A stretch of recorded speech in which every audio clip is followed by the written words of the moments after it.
조립하고 생산해서 판매할 때는 소요 자금이 굉장히 적게 됩니다. 예. 디자인도 필요 없고 그냥 가져와서 하니까. 그래서 안정성이 굉장히 많다 하고서 이거 고유 모델 하는 거는 절대로 안 된다 하는 이유 중에 하나가 그거였고, 그때 뭐 신문에도 그런 거 많이 났었어요. 그 다음에 독자 모델, 독자 기술은 무경험자가 무식한 결정이다. 예. 이거는 전 세계에 유학한 사람들이 거의 90%가 이런 얘기했어. 이거는 무식한 결정이다. 예. 그 다음에 이 자동차를 설립을 한 모 회사가 현대건설인데 현대자동차 때문에 현대건설도 도산할 거다. 이 얘기 있다고 실제로. 예. 그 다음에 차관이자 원금 등 절대로 상환 능력이 없을 거다. 근데 저들 한 푼도 연기한 적도 없다고. 다 갚았지. 그 다음에 수요가 10,000대 정도인데 캐패시티를 56,000대로 만드는 거는 이건 어불성설이다. 그때 그런 판단이 있죠. 그런데 3년 만에 그거를 56,000대를 10만 대로 만들었어요. 제가 그 10만 대 만들 자재산이라고 얼마나 애먹었는데. 그러니까 그거는 그러니까 그때 56,000대로 만든 게 참 상무도 그렇게 만들었지만 우리도 그렇게 만든 게 정말 잘한 거라고 생각해요. 그 다음에 기술 수준이 미약하여 세계 경쟁이 아주 하는 데는 기술 산업이 돼야 되는데 자동차를 가지고 기술 수준이 미흡한 입장에서는 수출 산업 안 된다. 이런 논리를 계속 펴고 있어요. 네. 그럴 때에 이거에 대응하는 이제 우리 나름대로 준비가 이게 있었기 때문에 이런 얘기가 있었기 때문에 대응을 했다고. 네. 첫째, 반대 여론이 커지니까 자동차의 내부 단결력이나 결속력이 확 커지더라고요. 이 사람이라는 게 채찍질과 반대하는 사람이 목소리가 커지면은 오히려 그거에 대한 대응하는 능력이 커진다. 제가 요새 걱정하는 게 하나 있어요.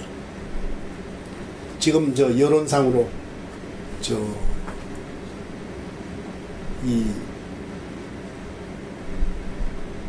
무슨 PL계가 어떠니 뭐니까 해서는 굉장히 지금 종북 계열을 대해서 반대율이 너무 크기 때문에 이쪽이 부러지지 않고는 안 될 정도로 반대율이 커지면은 이걸 약화시킬 수가 없다고. 이게 제가 제일 걱정하는 게 이거라고. 너무 커졌다고. 사실은 이거를 언제 한나라당에서 시기를 놓쳤다고. 지난번에 터뜨려야 돼. 총선하기 전에 터뜨려야 돼. 전부 진보하고 민주당하고 합치려고 했잖아요. 그때 터뜨려야 된다고 다 알고 있는 일이라고. 우리는 상식이었다고. 노조를 취급해봤기 때문에. 그 사람들이 어떤 사람인지 제가 너무너무 잘 알아요. 근데 이게 지금 시기를 놓쳤다고. 지금 대통령 선거 전에 잘못하면 제가 걱정하는 게 이쪽이 반대적으로 이거를 자기들이 살 국리를 훨씬 더 단단하게 할 거라고. 아마 큰 충돌이 있을 거라고 저는 생각해요. 그건 뭐 이거 하고 한 게 없습니다. 그 다음에 그런 반대 연이 있었기 때문에 경영에 경험이 많은 사람을 부사장으로 영국인 조지 텀보를 TA해서 모셔와서 부사장으로 앉혔다. 이거 보통 문제가 아니에요. 그 사람을 데려왔기 때문에 소형 상용차를 고유 모델로 만들었다. 이게 얼마나 컸는지 모른다고. 1톤 추로, 포타, 그레이서, 지금 스타렉스 얼마나 많이 팔려요. 그때부터 만들었다고. 초창기부터 만들었다고. 이게 반대로 하는 사람이 있었기 때문에 그걸 끊기 위해서 한 조치예요. 이게 내 이 설명을 하는 게 이런 게 굉장히 중요해요. 그래서 내가 지금 생각하는 게 그런 다른 얘기 나오잖아요. 그 다음에 또 하나, 미쓰비시 기술자들을 은퇴하면은 우리 회사에서 스카우트해서 앉혀놓고 훈련을 시킨다고. 우리 직원들. 그 초빙 교육을 얼마나 마시고 부품업체도 교육을 상생 중에 자동차 부품 회사와 모회사 간의 상생 경영을 한 중요한 사례가 자동차 부품업체라고. 현대자동차 욕하는 사람은 없을 겁니다. 저는 자재본부장을 굉장히 오래 했어요. 기획실 맡아도 늘 자재본부장이야. 그러니까 다 알잖아요. 족보까지 다 알잖아요. 그러니까 그 기술에 대해서 미쓰비시에서 초청을 해서 수시로 교육시켰다는 거기 반대 그겁니다. 그 다음에 기계 발주할 때 외국에 발주해놓고 다 갖다 놔 설치해 이러면 그만이죠. 만들 때부터 2~3명을 보내가지고 만드는 과정 좋게 만드느냐 오퍼레이션 하는 거 그 다음에 만들 때부터 다 참여시켰기 때문에 리페어하는 능력까지 처음부터 다 가졌다. 그게 출장비가 우리 돈으로 다 들여서 2달, 3달씩 체제를 다 시켰어요. 그런 거. 그 다음에 이건 현대자동차만 했어요. 처음부터 기술센터, 처음부터 독자 모델을 만들었기 때문에 기술연구소를 처음부터 만들었어요. 기술연구소. 그게 다른 회사는 기술연구소가 현대자동차 같이 그렇게 크게 만들었지 않았다고. 그 다음에 제일 현대자동차가 발전하게 된 동기는 전 세계에서 제일 가까운 곳에 자동차 공업을 꽃을 피운 일본이 있었다는 게 현대가 이만큼 된 제일 중요한 경쟁 파트너로서 또 사업 파트너로서 사업 파트너가 아니라도 왔다 갔다 하면서 다 볼 수 있잖아요. 공장 보는 관광 코스가 얼마든지 있습니다. 돈만 주면 다 돼요. 이게 저기 구라파나 미국까지 가지 않고 여기에 1시간만 가면 돼. 2시간 가면 뭐 저기 저 히로시마까지 갈 수 있어. 이거는 대한민국의 유리한 점이에요. 일본이 벤치마크 할 수 있는 국가가 옆에 있다는 거. 그 다음에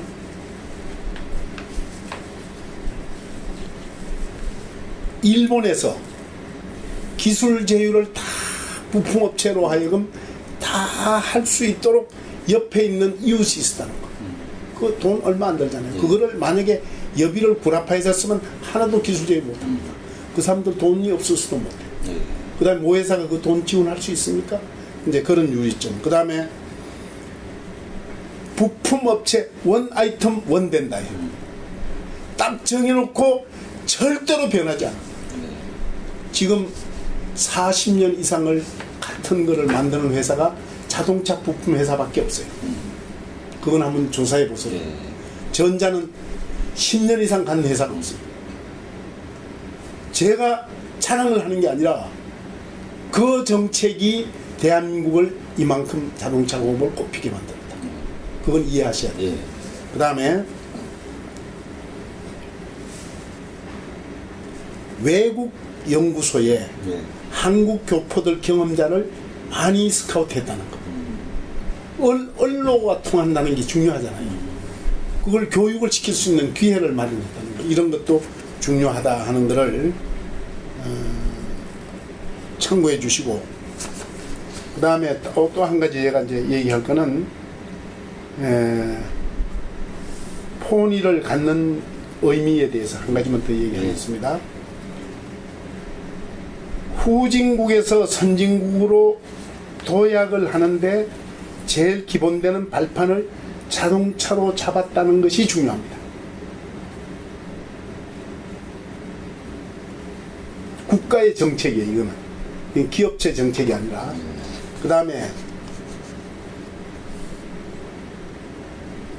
수출 산업화로 하는데 자동차가 선정됐다는 거.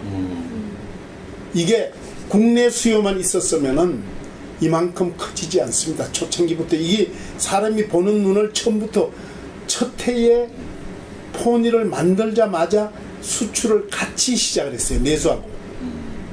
처음에 11,000대 만든 게 10,000대는 내수하고 1,000대는 수출했잖아요. 그리고 그 다음 해에는 20,000대 내수하고 10,000대 수출했잖아요. 그리고 팍팍 커졌잖아요. 그러니까 첫 해부터 수출했다는 거, 그게 중요하다.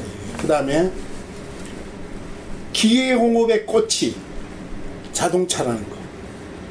이거는 공업화 시키는데 자동차를 선택했기 때문에 그 왜 동기 유발 효과 있잖아요. 이게 자동차만 발전시키면 다른 산업은 자동적으로 발전되게 돼 있어요. 그래서 그렇게 했다는 거. 그 다음에 자동차가 잘 되면은 기계공업뿐만 아니라 중화학공업의 꽃이 자동차입니다. 해당 안 되는 게 없어요. 뭐 섬유고 무슨 뭐 플라스틱이고 뭐 저 기름이고 다 이게 해당된다고. 그 다음에 기술 자립을 국가 자립의 기본으로 잡았다.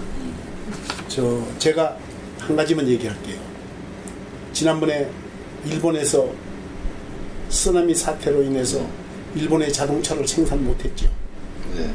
일본은 생산 못하는데 한국은 다 한 이유가 왜 했는지 압니까? 일본은 못했는데 한국은 다 했다는 거. 그게 어떤 뜻인가 하면은 일본만큼 작은 부품까지도 국산화 다 돼 있다는 얘기예요. 제가 그대로 얘기를 할게요.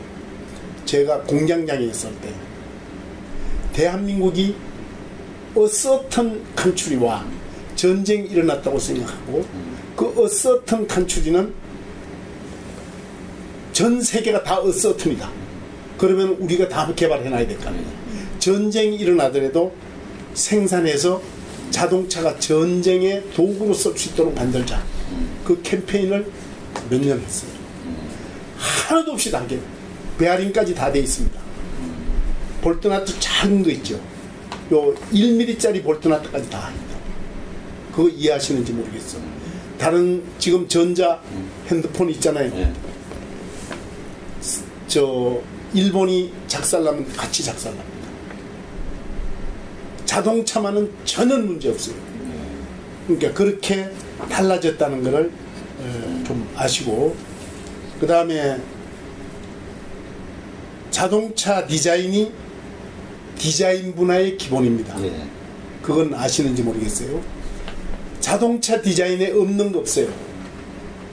거기에 무슨 뭐 움직이는 것까지도 거기에 하나하나 파트가 다 생각하면은 다 디자인물입니다. 그 다음에 도로, 항만, 구축의 기본이 자동차입니다.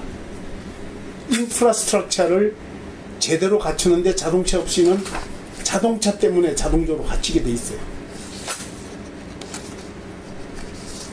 참고적으로 제가 그걸 얘기를 했습니다.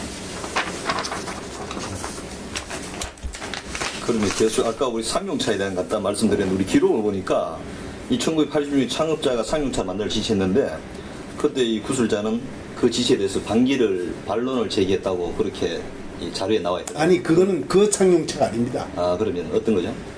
제가 지금 상용차라는 거는 그거는 나중에 그걸 모르셔서 그런데 자료만 81년도에 8월 20일 날 자동차공업 재편이 됐습니다. 국보위에서 현대 원래는 현대가 대우를 흡수해라. 기아는 상용차만 만들어라. 쌍용은 특장차만 만들어라. 이렇게 논의가 된 적이 있어요. 그런데 현대가 대우를 인수하려고 하니까 저기는 GM하고 합작회사고 현대는 한국 기업 아니에요. 합작회사가 말을 듣습니까? 자기들이 50% 가져야 되겠다. 현대까지도. 현대가 말 듣습니까? 우리는 고유 모델로 하고 독자적으로 하려고 하는 입장이니까. 그래서 현대, 대우가 따로따로 승용차만 하게 돼 있어요. 그 다음에 11톤 이상은 자유화예요. 트럭이나 버스나. 중간에 거는 소형부터 중간 모델까지는 상용차에 대해서 저기만 하게 돼 있다고. 기아만. 그런데 우리가 1톤을 만들어서 잘 팔렸잖아요. 아주 이 마켓시어 1등으로서 잘 팔던 거 아닙니까? 1톤도 만들고 3톤도 만들고 뭐 5톤도 만들고 다 만들고 있었잖아요. 버스도 마이크로 버스도 만들고 있던 기아에 다 뺐겠다. 오나는 공장 노는 거 보면 정말로 못 살아. 오나와 비오나는 하루하루 지나면 좋아. 나도 사실은 오나 기질로 일을 했지 비오나 기질로 일한 적은 없어요. 그렇지만은 정주영 회장은 그게 어떤 조청하면 81년도에 81년부터 86년 말까지만 중지하고 87년 1월 1일부터는 자유화다 이렇게 돼 있다고. 그런데 정주영 회장이 나를 부르더니 야, 제가 전무입니다. 박전무. 86년 1월 1일부터 생산해. 법이 그렇게 있으니까. 돼 있는 데다가 수입하는 것이 있었으면 요새같이 국산을 100% 했는 것도 아니잖아요. 수입하는 거는 거기 승인해준 부서에서 수입 추천을 해줘야 될 거 아니에요. 받을 수 있어요? 저는 정말로 능력상 수입 추천 못 받습니다. 제가 저 속이 더 아픕니다. 공장 노는 거 저거 지금 1톤 놀죠, 3톤 놀죠, 5톤 놀죠. 이거 지금 이익이 크게 많이 나올 수 있는데 제가 더 빨리 하고 싶은데 정말로 안 됩니다. 제가 수출용은 빨리 하겠습니다. 왜 이따오로 왜 말 안 들어? 뭐 난리가 났죠. 난리가 났죠. 막 집어 던지고 뭐 이러죠. 박전무 나가! 간두란 소리 안 하더라고. 난 간두란 소리 할 줄 알았다. 나가라고 그러더라고. 정세영 사장 오라고 그래. 내가서 사장한테 제가 이렇게 당하고 왔습니다. 제가 이러이러한 이유까지 설명했더니 더 막 재떨이가 날라고 이랬습니다. 회장님 재떨이 안 맞으려면은 그 양반 앞에 가서 제가 더 검토해보고 알려주겠습니다. 그 얘기 하시죠. 내가 그랬다고. 그 형제간에 더 싸움 붙일 수는 없잖아. 그랬더니 야 너하고 나하고 너하고 저 명예회장하고 나하고 명예회장으로 생각이 달라. 그 당시 명예회장이요 회장이 같은 거예요. 근데 그냥 고민을 하더라고. 고민을 하더니 올라갔어요.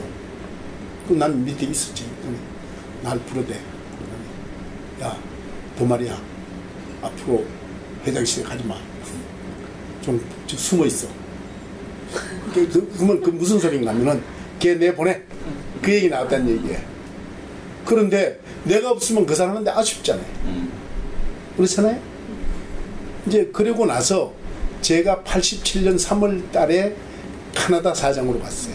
근데 갔는데 그때는 87년부터 생산 할 때입니다. 그러니까 다 풀렸을 때라고. 그때는 12월부터는 생산해서 판매만 1월부터 했다고. 그러니까 전혀 문제 없었어요. 그건 다 제가 무슨 수로 하든지 다 하지. 그건 다 했는데 그래서 나는 이제 다 문제가 없고 나서 캐나다로 갔지요. 뭐 수시로 그 정주영 회장이 또 급한 일 있으면 부르지요. 뭐. 그 국보위 출입을 제가 많이 했어요. 그리고 이제 정부 관계 청와대 박정희 대통령한테 브리핑을 저를 다 시켰어요. 그래서 이제 자동차 관계는 제가 브리핑도 많이 하고 진짜 별짓 다 했어요. 그럼 캐나다로 가신 거는 안 그러면 정세영 사장 의도가 강했습니까? 안 그러면 창업자 의도가 강했습니까? 아니 정세영 그건 제가 캐나다의 브로몽에 신규 공장을 짓게 돼 있어요.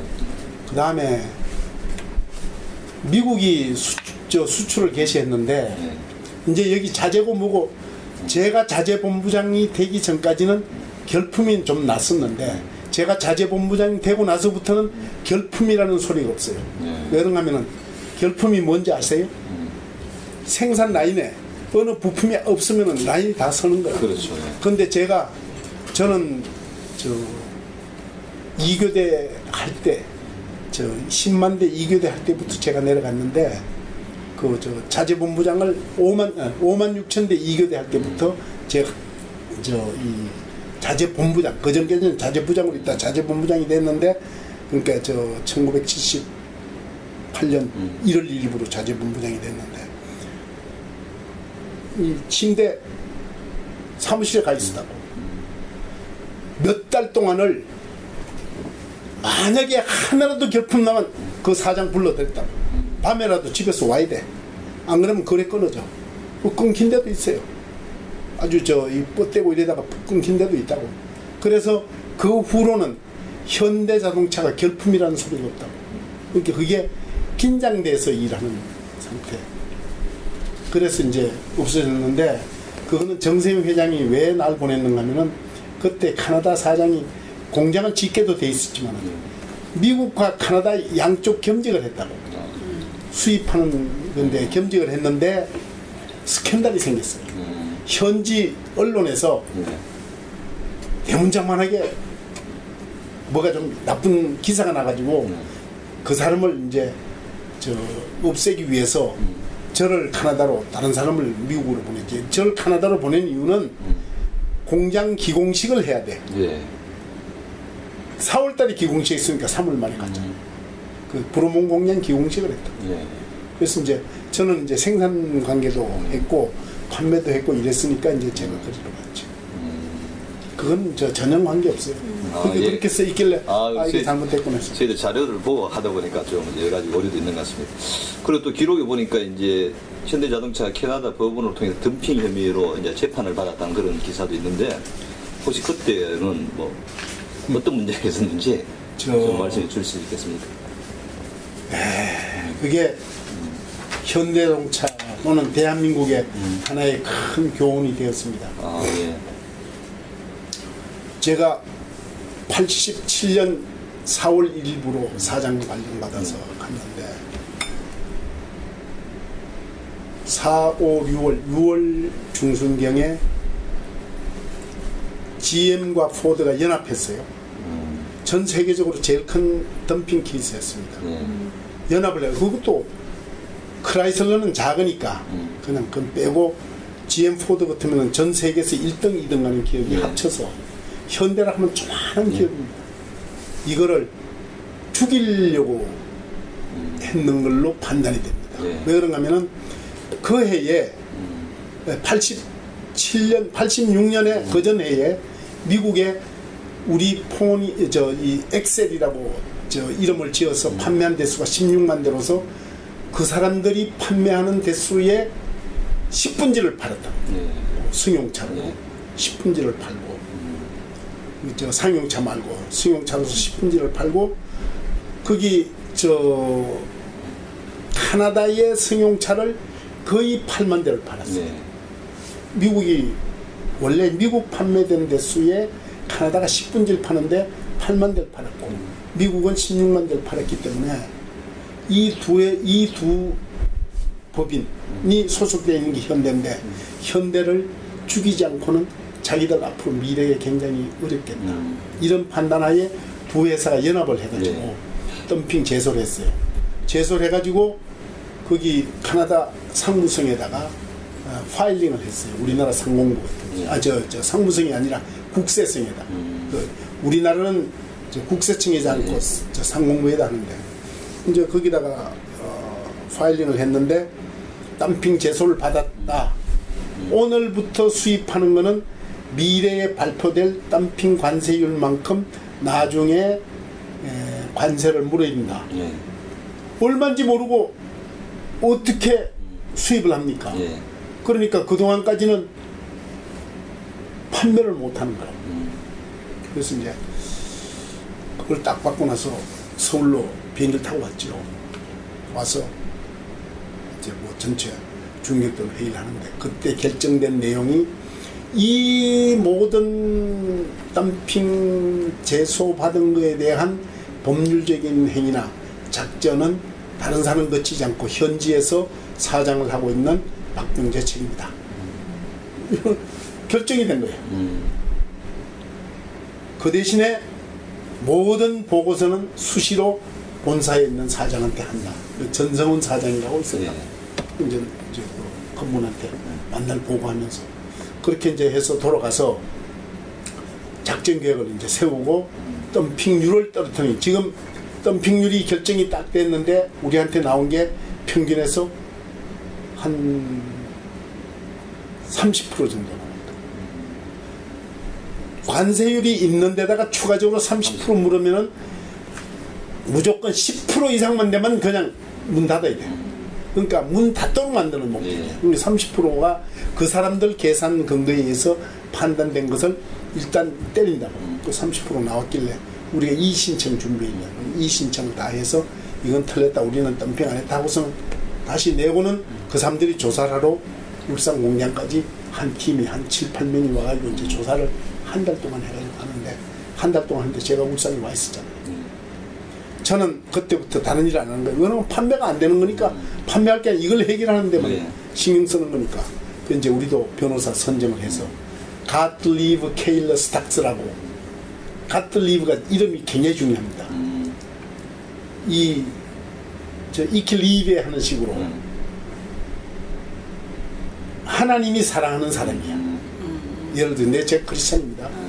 그러니까 이제 그런 사람인데 유대인이더라. 아, 이건 머리가 괜찮겠구나.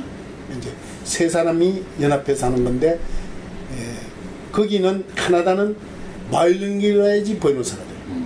바이링구얼 아니면 변호사가 안 돼요. 카나다만. 물란사하고 영어를 다 해야 돼. 근데 이 사람은 불어 지역에 사는 사람이니까 불어가 더 잘하고 영어도 아주 잘해요. 이게 이 유대인이니까 얼마나 머리가 좋아요. 이제 셋 다 이제 그런 사람이 이제 정해서 작전 계획을 이제 세우라고 그러고 이제 이거 나는 왔다 갔다 하면서 이제 하는데 하루는 작전 회의를 매주 하는 겁니다. 나는 하여튼 딴 건 다 때려치우고 제가 카나다에 있는 2년 동안은 제 혼자 살았지 와이프 여성으로 있었으면 그때 이제 직장 생활을 하고 있었는데 이제 그걸 하고 있는데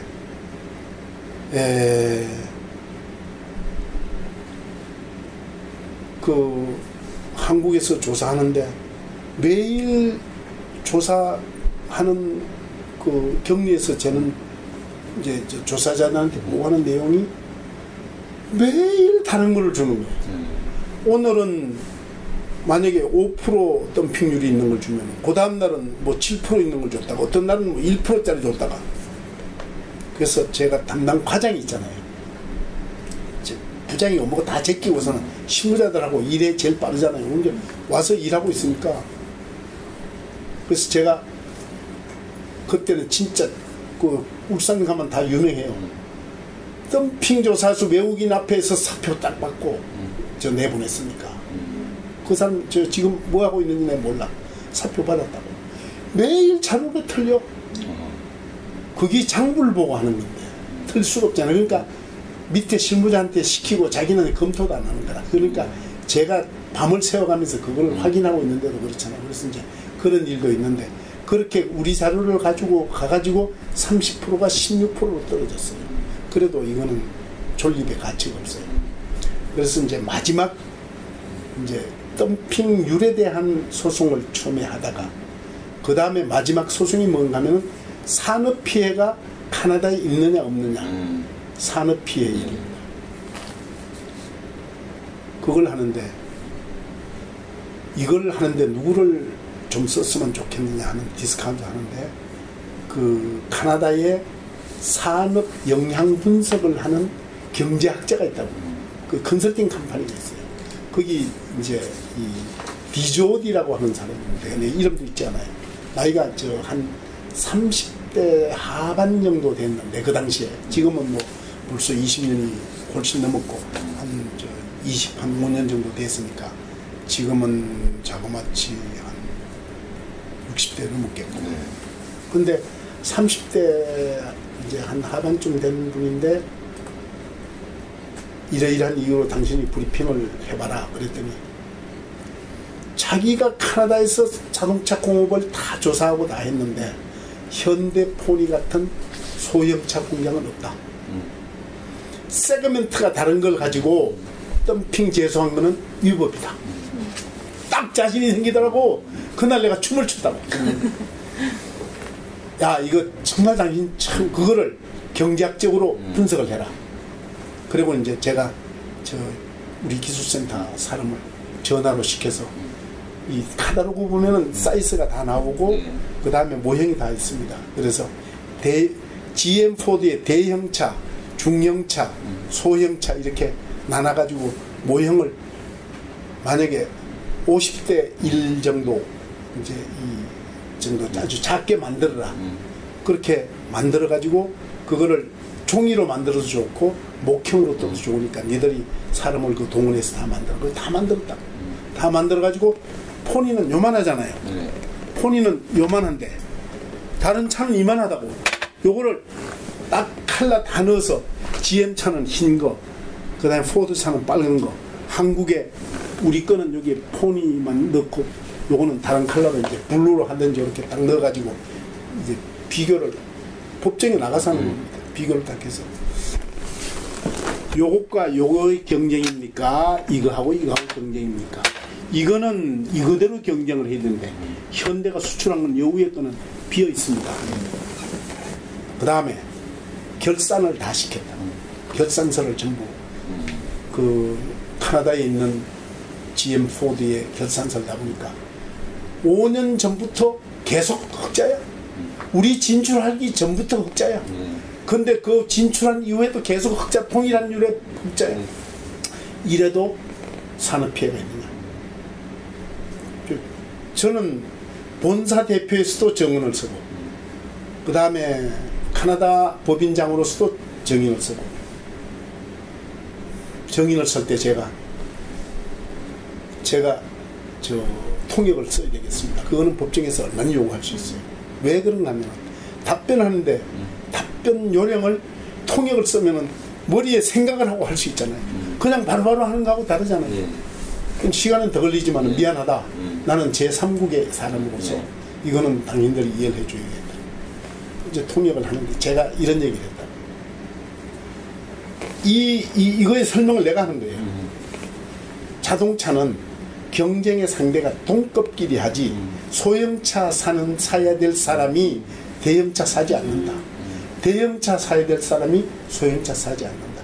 세컨드 카를 사면 샀지 소형차를 그 대형차, 중형차하고는 경쟁이 안 되니까 이거는 상식이다.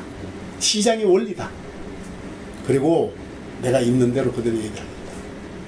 현대는 캐나다에 와서 공장 짓고 있잖아요. 그때 기공식 했으니까 중단시켜놨다고. 덤핑인데 뭐 하려고 그거 계속 작업해. 중단시켜놓고 우리는 인원을 고용을 해서 캐나다 사람들하고 같이 엔조이 하려고 하지 우리끼리 하려고 하는 그런 사람들이 아니다. 그리고 현대차가 제일 싸지 않느냐. 덤핑 제소하니까 너무 싸기 때문에 했다는 거 아니냐. 캐나다의 빈민을 위해서 우리가 도우기 위해서 왔다. 우리가 돈 많은 사람을 위해서 여기 와서 사업하는 게 아니다. 우리가 가난하기 때문에 가난한 심정을 우리가 잘 안다. 아주 저 그대로 얘기하면 아주 누구라도 더 한다고. 그 다음에 또 하나는 현대는 오늘 문 닫고 덤핑했다고 해서 문 닫고 도망가는 사람 회사 아니다. 여기에 이 차 파는 것보다도 수십 배의 돈을 들여서 공장을 지어서 여기에서 비즈니스를 영원히 하고 싶은 회사지 절대로 그런 회사 아니다. 이 설명을 딱 하고 나서 그날부터 한 보름 두 주간이 남아있어요. 내가 이제 그 들어오기 전에 라디오 회사에다가 광고를 준비를 시켰다. 출근 시간 아침 8시부터 9시 사이, 저녁 6시부터 7시 사이, 그 사이에 뉴스를 내가 오늘 얘기한 이거를 계속 넣어라. 그 작전이 중요해요. 진정성이 쓰인다고. 내가 진정 안 해요. 그리고는 우리 딜러들이 300개 딜러가 있는데 한 딜러당 최소한도 한 500통씩 자기들 판차가 한 뭐 10,000대 정도 되니까 한 500건씩 당신들이 저 건의문을 정부에다가 발송해라. 현대는 정말로 양심적인 회사더라. 이제 그걸 이제 우리가 우리 직원들한테 초안을 해주는 거지. 양심적인 회사다. 정말로 빈민을 위해서 살려주는 회사다. 여기에 공장을 짓고 있기 때문에 앞으로 여기에 캐나다의 경제에 기여할 회사다.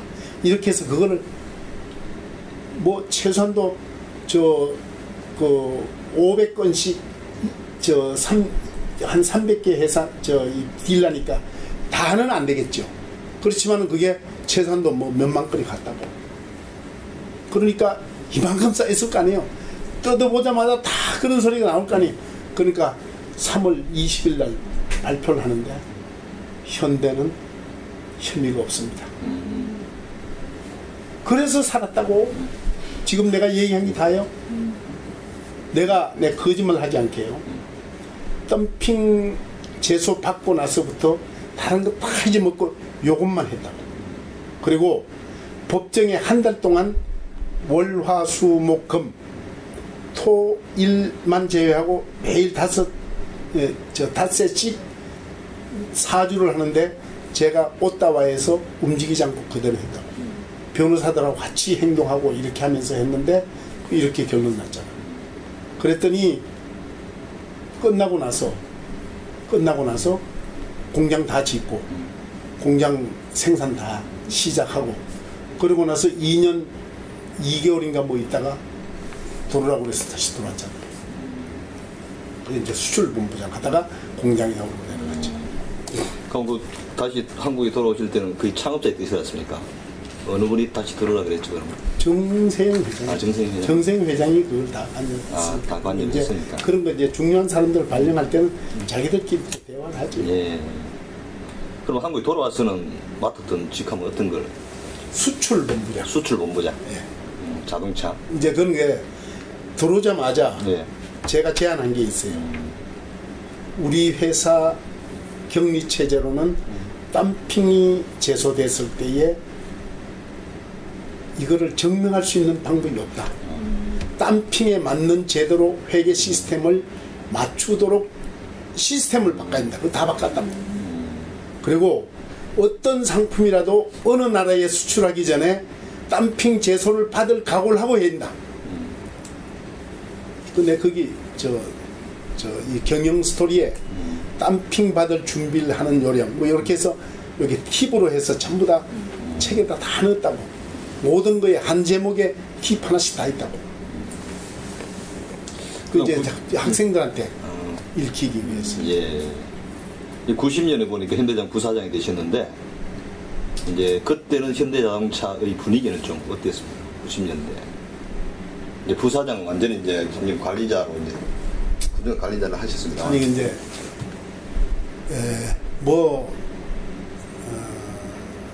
될 때가 돼서 됐을 거고 될 때가 돼서 됐을 거고 제 생각에 예.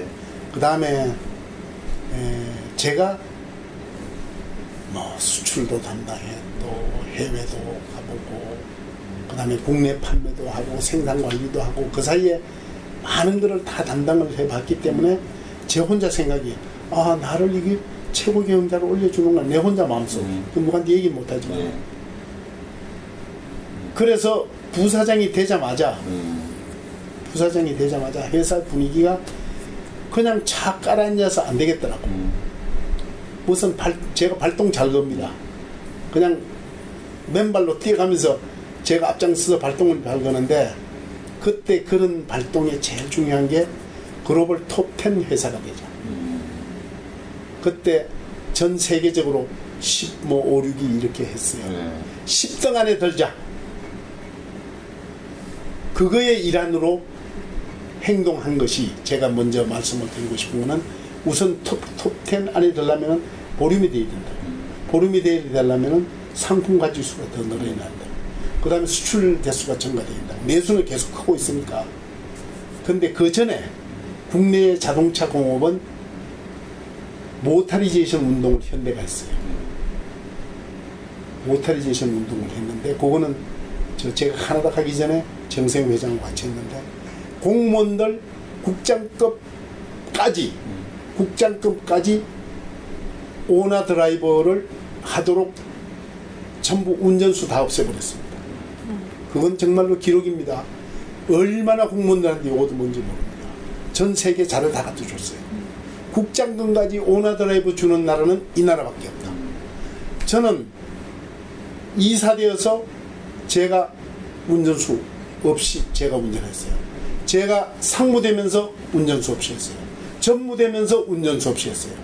제가 올라가면서 운전수 없이 쭉 했다고. 그러면서 국가 운동을 그대로 했다고. 정세영 회장은 그걸 자기는 운전수가 있으니까 못해. 나는 내가 하잖아. 자기가 행동을 하면서 해야지 설득력이 있지. 행동 안 하면서 하는 건 절대로 설득력이 없어. 그건 아주 신조예요.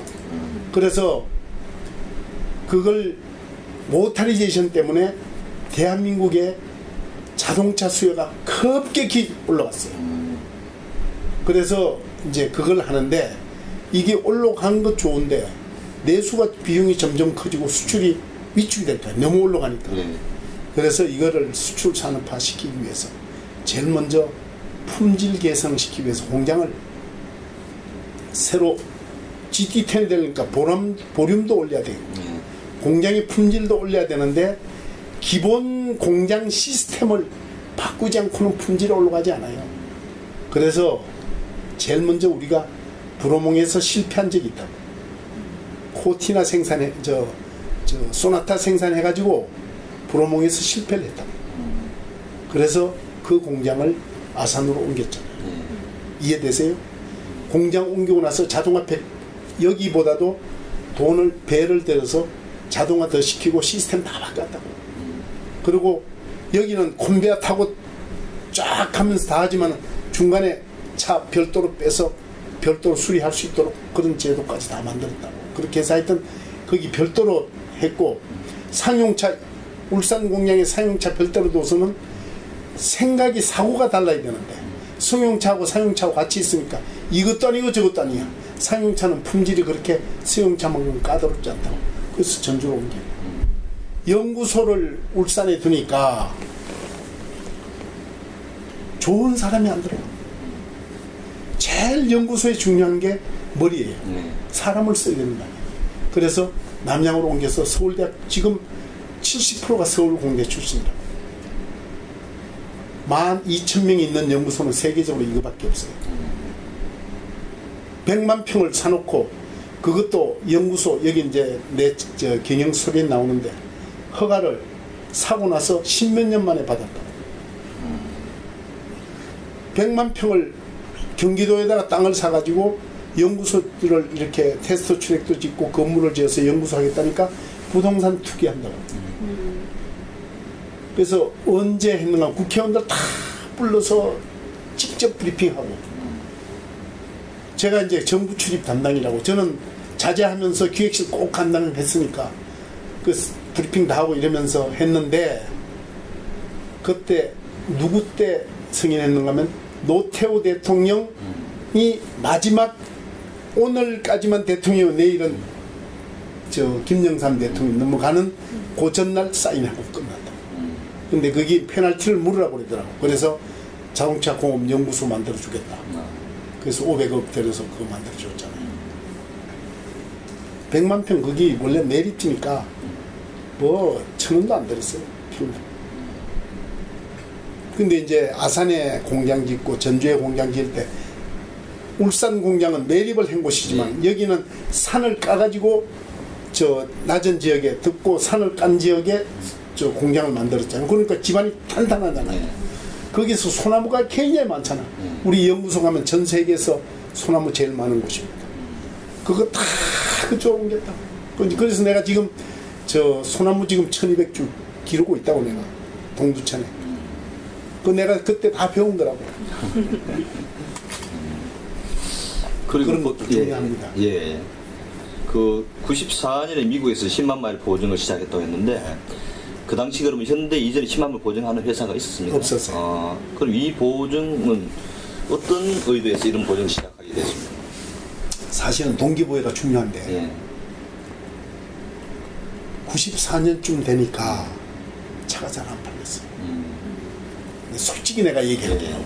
차가 잘 안 팔렸는데 이거를 잘 팔리게 하려면 남하고 달라야 돼요. 달라야 된다는 얘기는 소비자한테 환영을 받아야 될 일이 돼요. 그런데 지금까지 무슨 5만 마일, 6만 마일까지는 하지만은 10만 마일이 없잖아요. 10만 마일 하기 위해서 한 2년 전부터 연구소하고 공장하고 전체 모아놓고 10만 마일을 우리가 살기 위해서는 10만 마일을 하면은 차가 막 무진장이 팔릴 것 같은데 이걸 해도 회사가 뒤탈이 없어야 될 거 아니야. 우선 판매 10만 마일 하더라도 회사가 손해는 없도록 사실은 만들어놨다고. 그건 함수가 있다고. 뭔가 하면은 10년이면 10만 마일을 뛰려면은 한 10년 뛰어야 됩니다. 그런데 중간에 다 팔아요. 소유자가 변경되면은 그 제도는 캔슬이야. 그렇잖아요. 그거는 알고 있으면서 그렇지만 공장의 기술연구소나 이 생산하는 쪽엔 얘기 안 합니다. 난 문제 없다고 하는 생각을 하고 있으면서 그건 여기 잘 쓰세요. 그것도 너무 또 이상이 쓰면 또 이상하다. 이거를 하기 위해서는 우리 기술연구소에서 나오는 스펙을 바꾸시오. 예를 들어서 지금까지 10만 마일 듀라빌리티 테스트 해서 합격되면 되는 거를 20만 마일까지 뛰어서 합격이 돼야지 10만 마일 안심될 거 아니냐. 전부 더블로 올리자. 철판을 녹이 썰었으면은 10만 마일까지 녹이 썰지 않도록 하기 위해서는 20만 마일 뛰더라도 녹이 안 썰어야 될 거 아니냐. 전부 테스트 방법 다 바꾸고 그 다음에 열 처리 방법도 좋게 하고 전부 새롭게 하자. 이래가지고서는 다 바꾸가면서 했어요. 그냥 하지 않다고.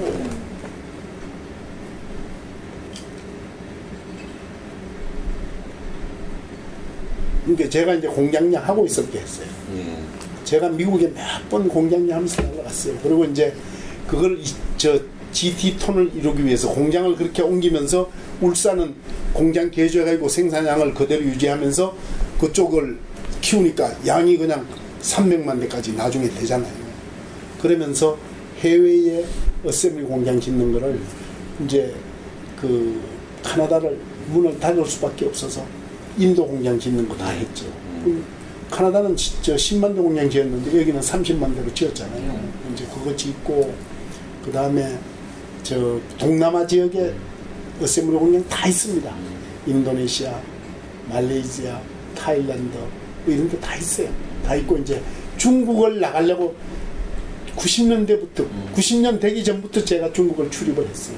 그래야 나중에 현대 간둘 때 북경에 승인이 돼가지고 제가 공장까지 다 짓고 제가 나왔는데 하여튼 중국 공장 짓는 거. 그 다음에 대수가 미국에 10만 마일 94년부터 시작을 하니까 대수가 확 증가되잖아요. 그 품질 달라지고.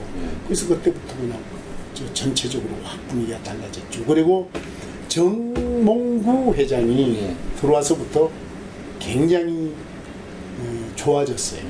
왜 그런가 하면 자동차가 어느 그룹 속에 있으니까 제약 요인이 많다. 그런데 정몽구 회장이 자동차만 중심으로 해서 맡았잖아요. 그렇잖아요. 지금 밑에 있는 업체가 전부 자동차 중심